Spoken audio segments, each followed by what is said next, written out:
The fuel subsidy conundrum has continued to defy logic and solution as more prominent Nigerians called for its removal before it consumed Nigeria.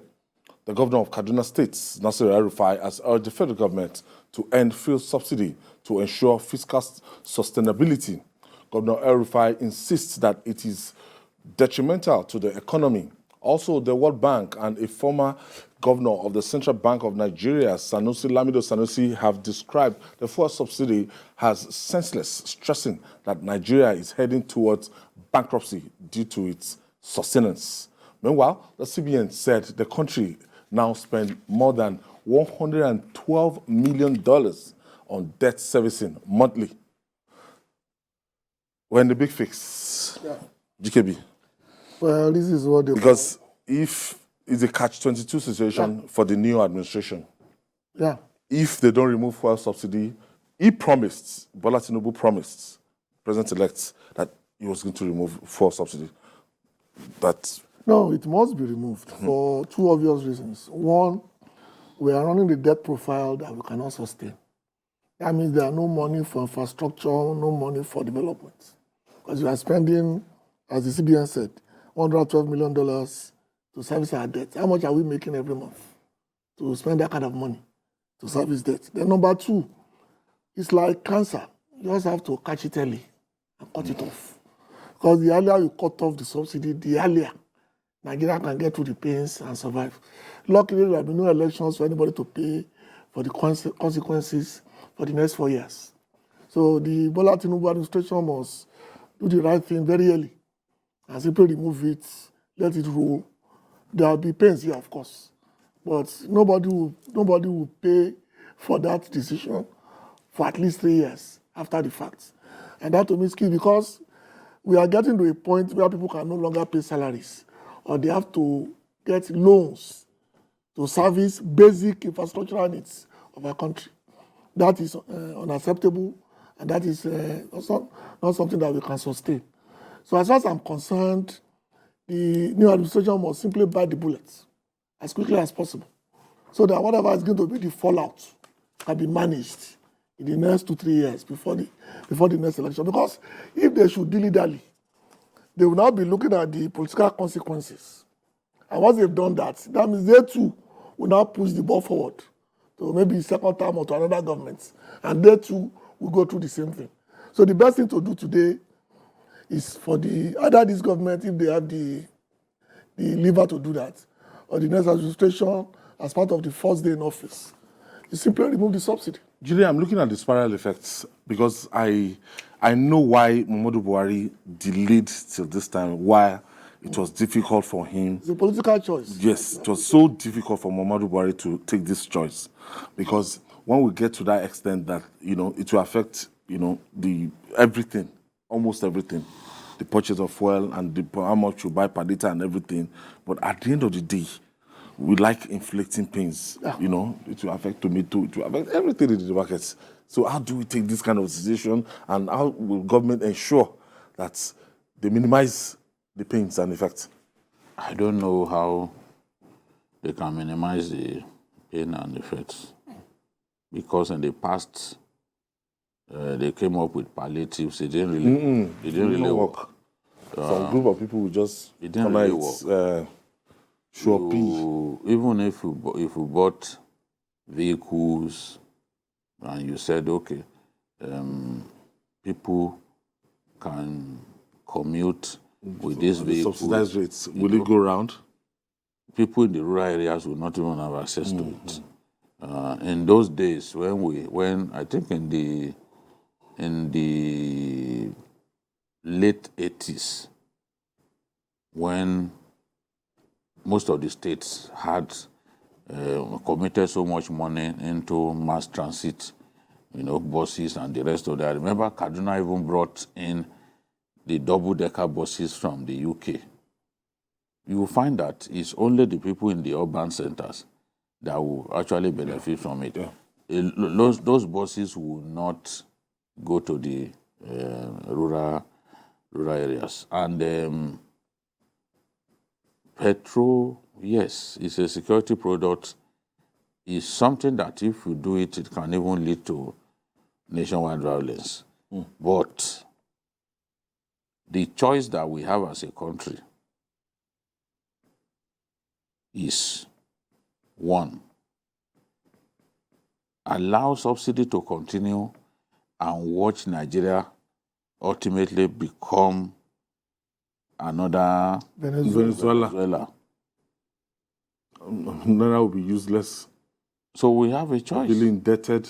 It's an economic necessity, removing the subsidy and freeing funds for infrastructure, for education, for roads, If right now, when we even talk about our inability to earn enough money, it is because a good chunk of what comes to the NNPC from crude oil sales is used to service, to pay subsidy.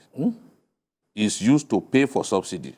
So if that was not there, you can imagine a country spending now on the average about 6 trillion on subsidy. If you had 6 trillion, a country that allocated just 200 billion for roads in its budget, if you had 6 trillion, there's no way you allocate something as little as 6 trillion to roads. And the debt, we are piling on debt. It is because we are not earning enough. And our earnings are hampered largely because what is our highest earner? It is still oil. And we are taking so much from what we earn to pay for subsidy. So you don't have a choice. You will be taking more loans. I can tell you that if subsidy is removed, for example, the rate at which we are taking loans will definitely go down because we will free up funds, for those critical sectors for which we are taking loans up and down. Look at the way we are servicing debt. Now, yes, because it is inevitable that you have to service debt. You are spending so much money. You've taken so much money, and the debt servicing is not in Naira, it is in dollars. So when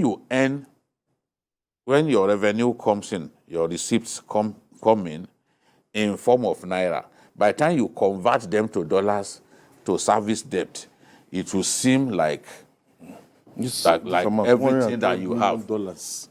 How can we monthly deal with a situation in which in a quarter we spent 118% of what we earned on debt servicing? It means that you are already spending more than what you received, your earnings. You are spending much more on debt servicing. So a time will come when you will go and take loans for the purpose of servicing debt. So we have to ask ourselves, where do we go from here? It is clear now. I think it was just, recently, even the Chinese refused to give us one loan like that. They turned us down. We are reaching a point when creditors will be turning us back to say, look, we are not giving you any loan because the capacity to pay back is really not there. I've always said that, look, let's not be talking about debt to GDP ratio. Let's talk about debt to revenue. What is your capacity to earn revenue? It is it is your capacity to make money that should determine the quantum of debt that you have. Well, a situation in which we are not making money because a good chunk of what we make goes to payment for subsidy and other sources, and money is not coming in sufficiently from the non-oil sector. So we have to take a very big decision. And I think, in fact, all the contestants, it wasn't Asiwaju alone that promised. Peter Obio, Atiku, they all said they were going to remove subsidy. I think everyone is convinced now. Now, the reality on ground will now be, if I have to buy 4 liters, let's say I want to buy 4 liters and we're getting it. I'm getting it 700 naira per liter. I'm doing 700, 800 naira per liter. To get 4 liters, I'm grossing how much just to fix 4 liters. And you know the kind of effect that we have on everything. Well, the first effect we have is that you have to reduce journeys that have no economic benefits. That's the first thing that will go. No, let's look at countries where they've removed this or they don't have it at all. Let's take the US, for example, where the subsidy goes to the farmers, basically, because they want to make sure that food security is guaranteed. And the Yorubas will say, if you can guarantee food. And then don't forget, they also do cash share, where people live in the same area, use different cars. And there's a dedicated lane that you can pass. Yeah, we are the most creative people I know. I'm sure everybody want to put something, because you don't need to put your car on the road. At the same time. Yeah, so I think the first thing that will happen, of course, is that people will resist. Then they will adjust. Then they will face that reality. And we'll move on. Because ultimately... people are buying Guzzlers. SUVs. Guzzlers. I'm telling you. Guzzlers. I'm telling you. And you wonder what they're going to do with it when you can have a functional car. Homer and the rest of them. Because at the end of the day, there are some states in the US that if you decide to be 3 or 4 in the car, you have your own dedicated. It's dedicated. So you are 4, you are 3 in the car. You just pass through that lane, traffic free. The carpool lane is for anyone. If you go, you are the only one in the car. They will pull you over because you are breaking the law. Because it was dedicated. So what have they done that we have not done or we are not prepared to do? Like I said, the first thing is that we live far above our income. Far above things we need. Nigeria is the only country where we have when nothing. The transport system is not working well. India, as you know, decided on what to wear in the 50s. Not because it was comfortable, but because it was made in India. Today, all over the world, people copy what Indians are wearing. It wasn't comfortable. They could be wearing ties. They have access to Sabi Road now. They could go to London and buy the best suits. I think also that if we are able to fix the refineries, and the one that is coming up. Because the landing cost of petrol, of course, it will still be determined by the global price. But in our own case, the landing costs, because we are literally importing virtually everything that we need. Yes. All our PMS is imported. So the landing costs will definitely go up because it is imported. Everything. So government is not doing anything again now to help us. If the refineries, if we were able to fix the refineries, and then Dangote refinery comes on stream, Dangote refinery alone can take care of our daily needs, and it will still have some more for export. You know, so the costs will go down, even if it is not substantially. The cost will be lower than if we were to be importing, as we are doing now. Because I know if you go to places like Republic of Benin, Ghana, the amount they buy per liter is higher than ours.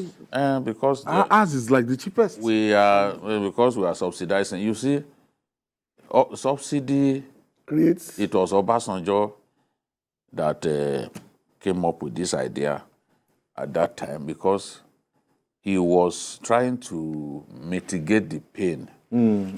He came up with a law on price control because he was trying to mitigate the effect of high oil prices as a result of the Israel-Arab war. But we now began to subsidize even those things that we didn't need to subsidize. Even Nigeria Airways was subsidizing flight tickets. We were subsidizing housing. We were subsidizing water supply. We were even essential commodities that sugar and all, we subsidized. So we thought that, okay, we were making so much money, so much petrodollar, and that, look, money was not the problem. I think it was someone who said, was it Gawan, or someone said that, look. It's how to spend it. It's how to spend it. Not how to get money. So we have now reached a point that we can see clearly that we are broke as a country. A country that pays 6 trillion. In the 2023 budget now, we are projected to spend 6 trillion on debt servicing. on subsidy. On subsidy. Debt servicing is not there. Where will you find money? Okay, they're saying $112 million servicing debt monthly. Every month. Yes. Every month. Yes, because Now, as a country. You kept piling on those debts. You just kept piling them on. It has implication because he who takes loans must pay back. He must pay back. No matter how attractive the payment plan is, no matter how favorable, you still have to pay back. So there's no point where you can avoid taking loans, avoid taking this loan because you have to pay them back. And I'm sure the government they want to start charging more on those non-essential drinks that we drink. But we've been doing that for many years. It does not work. It's not enough. It's not. It doesn't It because don't cover enough. no, because we keep going after the If I love VSOP luxury now, goods. I'll have to pay more. Yeah, we keep going after the luxury goods that are minimal in their usage, expensive but minimal, and that's why we don't get the results that we desire. I think by now, I don't think this is the time for us to know that we can no longer sustain. I think that ship sailed about 20 years ago during the Obasanjo. We can no longer sustain taking loans. You cannot. You cannot. We can no longer sustain this subsidy. You cannot even sustain the kind of government we are running. Yes, at the it's level too we are expensive. doing. So hope Nigerians will understand that it's long overdue to remove this subsidy. And It's either we remove it or we collapse. interest. It's either we remove it or we collapse. Things will collapse. It's between So government, they will have a A responsibility of government carrying out a kind that of is enlightenment. taking loans from the CBN and using it to pay worker salaries and all that. It's just that, look, these things, people have not really made noise about this, but it's the reality. But if they remove it at the end of the day now, and the likes of my comrade Joe Ajero, they're coming out, they're saying, look, we're not going to agree. As in, call out on strike, because they've given conditions, they're saying that let our refineries be working. Create a kind of conducive atmosphere before you remove it.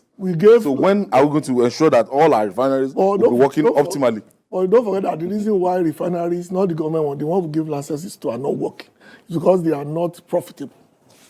And I think the moment we remove the subsidy, people can now buy whatever they want at the price that they want. Because ultimately, your consumption... For how long can NSC go on strike? Yeah. Without salary. Just even face it. For how long can they go on strike? Keep people away from... work. People like these commuters, they live for the day. They hand their money every day. They live for the day. If they don't earn money that day, they don't eat. If you tell them, oh, we are going on strike, after a few days, those boys, they will start working. After a few hours. You even recognize that once it's 4 o'clock or 5 o'clock, examples start running. In Lagos, they will tell you the strike ended at 4. So now, even that one, after a while, they will start to rebel. How will they survive? And it's not as if they save, they don't save. How will they survive? They must, the Agberos, the motor boys, they must work. Every blessed day, they must work. So those ones will sabotage the strike ultimately. You cannot shut down the country for more than a week. It's just, I don't even see that happening. So Labour at some point has to sit with government to say, look, what do we do? How do we cushion this effect? I think that has to be the conversation. But the subsidy thing cannot continue for too long. Yeah, it's not thank you for your contribution. We have to leave it there. And BKO, thank you for your contribution.